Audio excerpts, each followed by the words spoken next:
جس رات رسول اللہ صلی اللہ علیہ وسلم نے مدینہ کی طرف ہجرت فرمائی، اس رات نے دو عظیم انسانوں کو عظمت کی بلندیوں پر فائز کر دیا۔ وہ دو انسان حضرت ابوبکر صدیق اور حضرت علی المرتضیٰ رضی اللہ عنہ ہیں۔ حضور صلی اللہ علیہ وسلم نے حضرت ابوبکر صدیق کو اپنے ہمراہ لے کر سفر فرمایا تو گویا اللہ کی امانت ابوبکر صدیق رضی اللہ عنہ کے حصے میں آئی، جبکہ لوگوں کی وہ امانتیں جو آن حضرت صلی اللہ علیہ وسلم کے پاس تھی وہ حضرت علی المرتضیٰ رضی اللہ عنہ کے سپرد کی، تاکہ آپ ان امانتوں کو صاحبان امانت تک پہنچائیں۔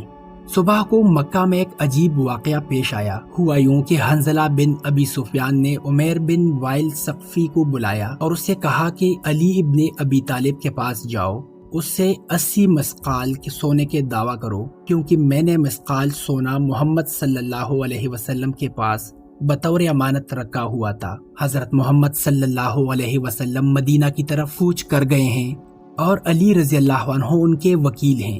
جا کر کہو آپ میری امانت مجھے واپس کیجیے۔ اگر علی تم سے گواہ طلب کریں گے تو ہماری گواہی قریش کی تمام جماعت دے گی۔ تیرے اس کام کے بدلے میں تجھے اپنی ماں ہندہ کا مسقال گلوبند تجھے دیتا ہوں۔ عمیر بن وائل نے حضرت علی رضی اللہ عنہ کے پاس آ کر امانت کا دعویٰ کیا۔ حضرت علی نے اس سے امانت کی نشانی طلب کی، اس نے بتائی۔ اس کے بعد آپ نے امانتی سامان میں اسے تلاش کیا تو کہیں اس کے آثار بھی نہ ملے، جبکہ ہر امانت پر اس کے مالک کا نام لکھا ہوا تھا اور اس میں عمیر کا نام کہیں بھی درج نہ تھا۔ حضرت علی رضی اللہ عنہ نے عمیر کو بہت سمجھایا کہ تم اس دعوے میں جھوٹے ہو، لہٰذا باز آ جاؤ، مگر اسے سمجھانے کا کوئی فائدہ نہ ہوا اور وہ اپنی ضد پر اڑا رہا۔ اس نے کہا میرے چند گواہ ہیں، ابو جہل اور اس کا بیٹا اکرمہ، عقبہ بن معیط، ابو سفیان اور اس کا بیٹا حنظلہ میری گواہی کے لیے حاضر ہیں۔ حضرت علی رضی اللہ عنہ اچھی طرح جان گئے کہ ان کا صرف فریب ہے، چنانچہ آپ نے فرمایا کہ گواہوں کو خانہ کعبہ میں حاضر کیا جائے۔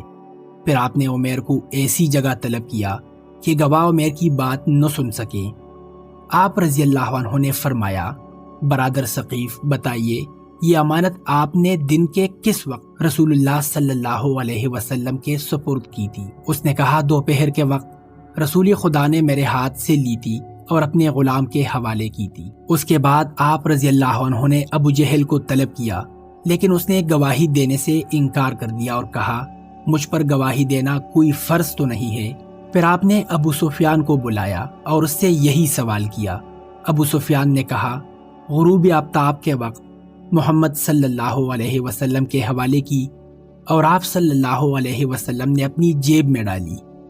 پھر حنظلہ کو بلایا، اس نے گواہی میں کہا کہ عین دوپہر کا وقت تھا جب یہ امانت حضرت محمد صلی اللہ علیہ وسلم نے لی اور اپنے ہاتھ میں رکھتے تھے، یہاں تک کہ عمیر واپس آ گیا۔ پھر عقبہ کو بلایا اور اس سے سوال کیا۔ عقبہ نے جواب میں کہا محمد صلی اللہ علیہ وسلم نے یہ امانت عصر کے وقت لی اور فوراً اسے اپنے گھر بھیج دیا۔ پھر اکرمہ کو بلایا، اس سے سوال کیا، اس نے جواب میں کہا محمد صلی اللہ علیہ وسلم نے یہ امانت طلوع آفتاب کے وقت لی تھی اور اس امانت کو فاطمہ بنت اسد کے گھر روانہ فرمایا تھا۔ جب عمیر نے مختلف اور متضاد شہادتیں سنی تو اس کا رنگ اڑ گیا اور جان گیا کہ اس حرکت سے اس کی رسوائی ہوئی ہے اور اسے مزید ذلت کا سامنا کرنا پڑے گا۔ چنانچہ اس کا رنگ زرد ہو گیا اور چہرے پر ہوائیاں اڑنے لگی۔ حضرت علی المرتضیٰ نے فرمایا اے عمیر، تیرا رنگ کیوں زرد ہو گیا ہے اور تجھ میں کیوں تبدیلی آ رہی ہے؟ عمیر نے کہا علی، میں نے جو دعویٰ کیا وہ دراصل کسی کا مکر و فریب تھا۔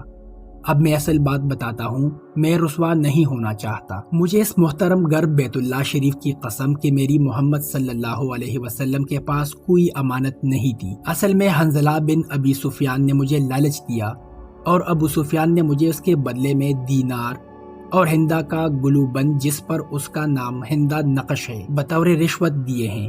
میں انہیں واپس کرتا ہوں۔ چنانچہ قریش کے سر خجالت سے جھک گئے۔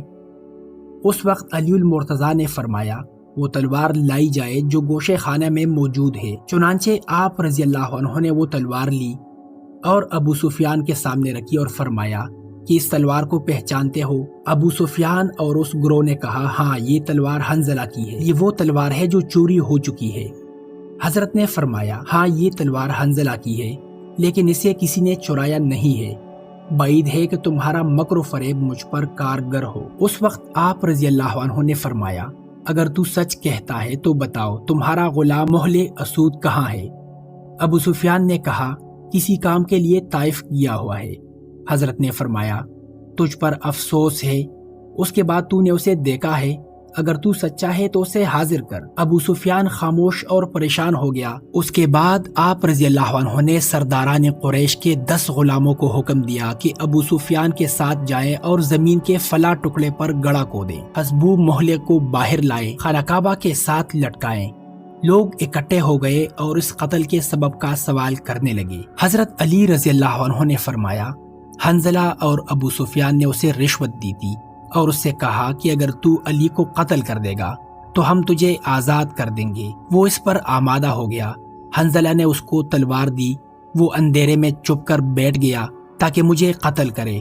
جب میں اس کے قریب گیا وہ کڑا ہوا تاکہ تلوار سے میرے سر پر وار کرے۔ میں نے اسے تلوار کھینچ لی اور ایک ضرب سے اسے قتل کر دیا، اور یوں اس کے مکر و فریب کا کوئی نتیجہ برآمد نہ ہو سکا۔ عمیر نے جب یہ داستان سنی تو اس کا دل نور اسلام سے روشن ہو گیا اور اس نے کہا اشہد اللہ الہ الا اللہ و اشہد ان محمد الرسول اللہ۔ حضرت علی رضی اللہ عنہ اس واقعے کے بعد ہجرت فرما کر مدینہ چلے گئے۔